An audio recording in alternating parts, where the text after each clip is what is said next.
ಅವರು ನಿಮ್ಮ ಮಾತು ಕೇಳಕ್ಕೆ ನಿಂತಿದ್ದಾರೆ ಸರ್, ನನ್ನ ಮಾತು ಕೇಳಕ್ಕೆ ಯಾರಪ್ಪ ಪ್ರಿಯಾಂಕ್ ಖರ್ಗೆ ಅವ್ರು ಮಾತಾಡ್ಬೇಕಾ ನಾವು ಮಾತಾಡಬೇಕು? ಬನ್ನಿ ಸರ್, ಇಲ್ಲೇ ಮಧು ಮಾತಾಡಿ, ಆಮೇಲೆ ಅವ್ರು ಇವತ್ತು ಯಾರೇ ಬಂದರೂ ಬಿಸಿ ಇಡ್ಲಿ ಇದಕ್ಕೆ ಮಾತಾಡಿ.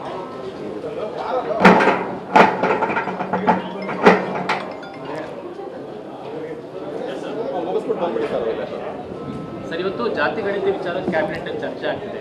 ಎರಡು ಪ್ರಬಲ ಸಮುದಾಯಗಳು ಬರುತ್ತೆ ಅಂತ, ಜಾತಿ ಗಣತಿ ಬಗ್ಗೆ ಇವತ್ತು ಬರುತ್ತೆ ಅಂತ ಇದೆ. ಕ್ಯಾಬಿನೆಟ್ಗೆ ಹೋದ್ಮೇಲೆ ಗೊತ್ತಾಗುತ್ತೆ. ಆಮೇಲೆ ಜಾತಿ ಗಣತಿ ಯಾರೂ ನೋಡಿಲ್ಲ ಇದುವರೆಗೂ. ಸರ್ಕಾರಕ್ಕೆ ವರದಿ ಸಲ್ಲಿಸಿದ್ದಾರೆ, ಆದರೆ ಅದರ ಮಾಹಿತಿ ಇದುವರೆಗೂ ಯಾರಿಗೂ ಸಿಕ್ಕಿಲ್ಲ. ಊಹೆ ಮಾಡಿಕೊಂಡು ಅದರ ಬಗ್ಗೆ ಕಾಮೆಂಟ್ ಮಾಡಿದ್ರೆ ತಪ್ಪಾಗುತ್ತೆ. ಆಮೇಲೆ ಕಂಗ್ರ್ಯಾಚುಲೇಷನ್ಸ್. ಯಾರು ಹುಡುಗ? ಮದುವೆ ಅಲ್ಲ, ಬಿಸ್ನೆಸ್ ಸ್ಟಾರ್ಟ್ ಮಾಡ್ತಾ ಇದ್ದೀನಿ. ಹೌದಾ? ಹೇಗೆ? ಬಾಸ್ ವಾಲಾ.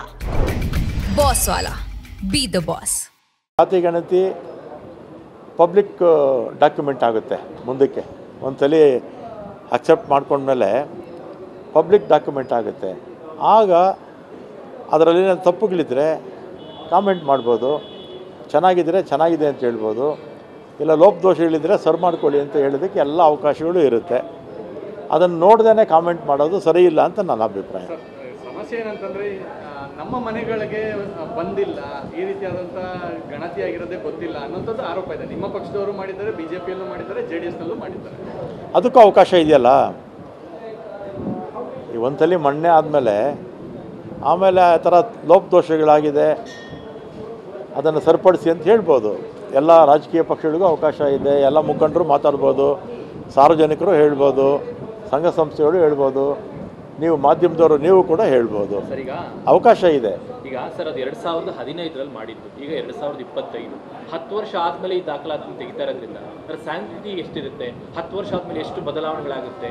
ಈಗ ಅದನ್ನು ಅಕ್ಸೆಪ್ಟ್ ಮಾಡಿಕೊಂಡ್ರೆ ಯಾವ ಸಂದೇಶ ಹೋಗುತ್ತೆ? ಇದು ರಾಜಕೀಯ ಸಂದೇಶಕ್ಕೋಸ್ಕರ ಮಾಡ್ತಿರೋಂಥದ್ದು ಅಥವಾ ನಿಜವಾಗ್ಲೂ ಜಾರಿ ಮಾಡೋದಾದ್ರೆ 10 ವರ್ಷದ ಹಳೆ ಡಾಕ್ಯುಮೆಂಟ್ನ ಜಾರಿ ಮಾಡೋದು? ಈಗ 10 ವರ್ಷ ಅಲ್ಲ, 2017ರಲ್ಲೇನೋ 15ರಲ್ಲಿ ಮಾಡಿದ್ದು, 18ರಲ್ಲಿ ನಮ್ಮ ಸರ್ಕಾರ ಹೋಗ್ಬಿಡ್ತು. 5 ವರ್ಷ ಬೇರೆ ವಿಪಕ್ಷ ಅಧಿಕಾರದಲ್ಲಿತ್ತು.